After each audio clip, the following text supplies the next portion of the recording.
Good afternoon, Tony and Chris. I want to provide you with some feedback on what I observed in today's meeting. I'll start with you, Tony, and then Chris. Tony, as team lead, I commend you for having an agenda and you were able to follow it. But I did notice that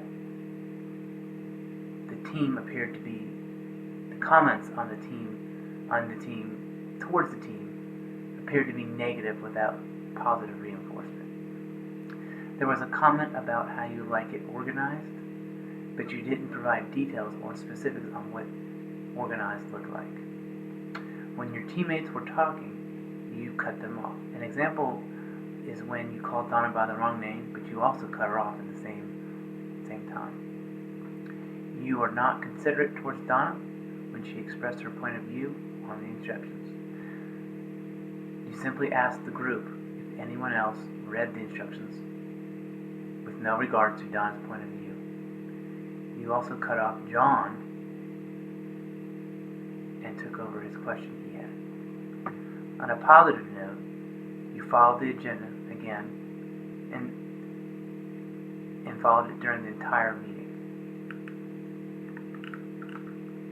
You were also on point with good time management and followed through with good opening and closing meeting statements.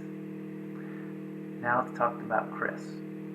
Chris, you were never really engaged in the team meeting today, and you seemed to be very distracted with your work. You left the meeting twice while your teammates were providing feedback, and while you were in the meeting, you were texting.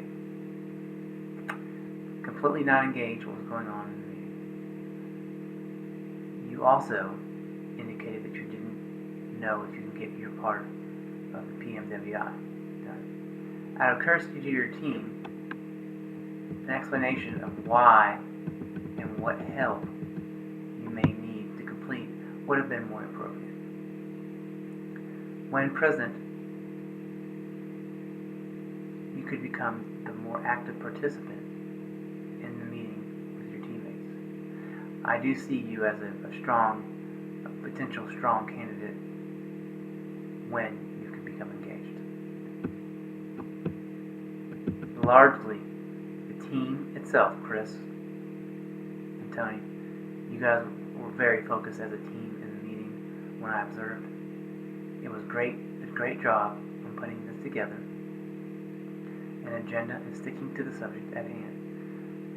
I didn't notice any third-party conversations at any time during the meeting, so the noise was down to a minimum, and that's a great thing. My recommendations are simply to allow each team member time to speak freely and finish their thoughts. This is an important part of the decision-making process, and it will make your end results much more palatable and much more thought-provoking. Try to include everyone in the decision-making process and also give each member an allotted amount of time. This will help them each to have their point of view and each to have their point of view heard, so that everybody in their entirety as a team can become stronger. I hope that this will help you, as these are just simple ways to help you become a high-functioning team. Thank you.